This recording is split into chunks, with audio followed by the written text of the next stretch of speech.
Fellow FPL managers, my triple captain is active. I have made 3 free transfers, taking my first hit of the season. We got a lot to get into.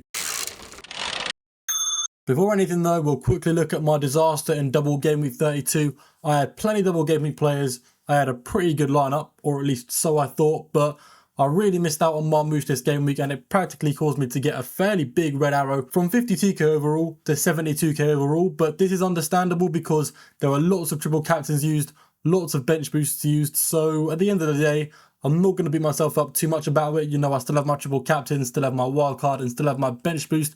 So I have plenty more opportunities to gain on my opposition. So this is just a bump in the road, guys. We're still pushing for top 10k. So yes, some players in this team that definitely need to get sold, which is why I'm making 3 transfers, guys. Let's go look at the players I am bringing in. First off, we are selling Palmer to Saka. That decision makes itself so unbelievably easy. Palmer sucks right now. Saka hasn't played a lot recently, but he's predicted to start every game now for the rest of the season. And I would be surprised if he didn't, because he is usually used to starting, 2-3 games in a week. It's only the fact he's been recovering from an injury, which is why his minutes have been so protected. But I don't think that's going to be the case anymore. So I'm happy to bring Saka in.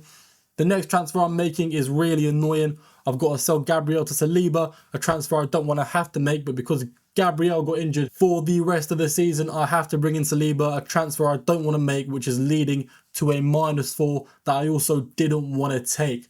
But it's very, very necessary, guys. We are selling Gakpo, finally getting rid of him. I don't know why I kept him for so long. I was such a donut. And instead, bringing in Marmoush, guys. I should have made this transfer a while ago. I should have taken the hit a while ago. These 3 new players are so deadly. They're going to get me so many points, and the -4 is 100% worth it. I am going to be using my wild card next game week, so I'm dead ending my team here. I don't need to think about how all these 3 are going to blank next week because they're not going to be in my team. Now, who is FPL Bodders going to triple captain? Many players I could go for in the team. Lots of double game week players. Maybe Marmoush. Maybe Mateta, Who could it be? Well, I'm going to pick Bukayo Saka. Now, I know the risk here is fairly high in the sense that he might not start, but looking at the predicted minutes here, guys, he's expected to start, and I fully agree with it, or at least I'm hoping this is the case because he is my triple captain. The other players in this team, they are not triple captain worthy, guys. The fixtures either aren't good enough or themselves as players are not good enough to be a triple captain. And Saka, before his injury, was immense, insanely good, getting returns almost every week and getting big double-digit scores, which is exactly what you want in a triple captain, guys. And Saka's fixtures are ridiculous, guys. Playing away to Ipswich, that one speaks for itself. Very, very easy game, and playing home to Palace was difficult, but they've just conceded 10 goals in the last 2 games. So Arsenal are going to be looking at that, licking their lips, ready to bang in goal after goal after goal, and hopefully Saka is involved in every single one of them. We don't have a lot of underlying data to go off here. We've only got 96 minutes in his last 3 appearances since he's come back from injury.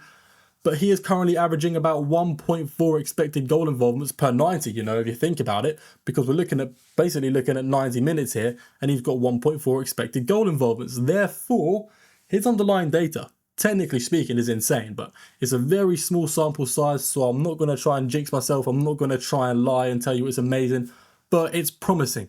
That's what we can take away from it. I'm really thankful I was brave and didn't use it on Isak last game week. I thought that was going to be a risky play and it could backfire, but ultimately I didn't think Isak was worthy of a triple captainship, and luckily I was right. He only got 11 points, which is a fail. When you look at a triple captain, that's a bad result. So chaps, let's go look at how we're lining up for game week 33 with 8 double game week players.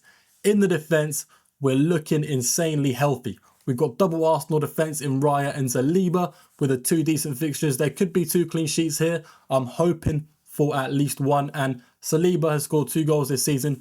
Both goals came when Gabriel was injured. So, theoretically speaking, guys, these next, few games, Saliba could have a lot of goal threat going forward. Then we got Gvardiol. I'm hoping for 1 clean sheet in this one as well. His goal threat and creative potential hasn't been as good as it used to be earlier on in the season. But, there's always a chance he gets a goal involvement. I'm just not really expecting much from him except, a clean sheet and some points for minutes. As for Munoz, guys, I don't have a lot of hope anymore. He got -1 points in the last double game week. He would have been better off just not playing. My team would have done a lot better. In fact, I would have got Kirkez's 6-pointer off the bench. So yeah, maybe an attack in return for Munoz is possible. You know, he's got the best goal threat, most expected goals this season out of any defender. So something could happen, but I'm not very hopeful for it whatsoever. The midfield coming out, we have two players here that don't double. One is Salah, obviously. I know he's on bad form at the moment, but you can't sell Salah. That's just an absolute rookie mistake. There's no way I'm doing that, especially when he's playing against Leicester. Then we have Murphy playing away to Aston Villa, which I don't expect much from at all. I do have Kluivert on the bench playing away to Crystal Palace, and you know, if Kluivert is guaranteed to start, I'll probably switch these two guys around, play Kluivert instead of Murphy. But as of right now, I'm sticking with Murphy just because he's safe for minutes, and form-wise, he's doing insanely well. Then we got the two double game week midfielders. Saka was the only Crystal Palace player on my team to get a return last game week, so shout out to you, Ismaili Sarr. You're a real one for that, but you only got 7 points in a double, which is kind of disappointing. I'm hoping he can do me nicely in this double game week as well, because out of all the Crystal Palace assets, Ismaili Sarr and Eze are the least owned. So if Sarr can get me some points, that would help me a lot more than Munoz or Mateta points. Last but certainly not least, we've already talked about this guy quite a lot. We won't spend too long on him. We've got Saka triple captain. Now, what do I expect from Saka triple captain, guys? How many points do I think he is going to get? Well, if I'm being realistic and a little bit optimistic, you know, I'm hoping for maybe 3 or 4 goal involvements spread across 2 games, maybe say 2 goals, 2 assists. And I know that's hopeful of me, but let's say he gets, you know, 1 goal, 1 assist in the first game, 1 goal, 1 assist in the next game. A very possible scenario, but you know, I'd need a bit of luck on my side. We'd be looking at a potential 11 to 14 points in both games, depending on bonus points and clean sheets, which could overall add up to, you know, mid-20s, high 20s, a really good triple captain score. And, you know, he may get a little less than that. He may even get a little more. Anything above 15 points for me, I'll take. I mean, I'll say it wasn't a loss. Anything above 20 or above is a win for me. That's what I'm hoping for. In the front line, we've got Isak, who isn't on the best form, but Isak is a powerhouse. Playing any fixture he can do well in. You know, he's not scared of anyone. He's a fearsome player, force to be reckoned with, who will probably get something against Aston Villa. Then we have 2 very high-end forwards that won't affect my rank too much. We finally have Marmoush. We are no longer scared of him. His expected goals are some of the highest in the game in the last 5 game weeks, so I expect decent returns from him. But away to Everton, then home to Aston Villa isn't exactly sensational fixtures. You know, maybe 2 goal involvements, possibly 3 across this double, which is still pretty good. Definitely a player I'm glad I'm not going without. And then Mateta, who got 2 points in the last double game week, which is kind of worrying as a Mateta owner, but the fact everybody owns Mateta means I don't really care that much. If he does well, that's cool. It helps me a tiny bit. If he doesn't do well, it's cool because he's going to fail for everyone else just as well as me. So guys, that is it. That is the team I'm going into game week 33 with. Very, very optimistic about this one. Hopefully fight my way back into the top 50k if all goes well. There's not many threats to my rank I can think of off the top of my head. Maybe Morgan Rogers or an Aston Villa attacker could be quite dangerous to me, but apart from that, there's not a lot to worry about. So yeah, guys, fingers crossed. This is an FPL Bodies game week to remember. If you did make it this far, thank you very much for watching. You are greatly appreciated.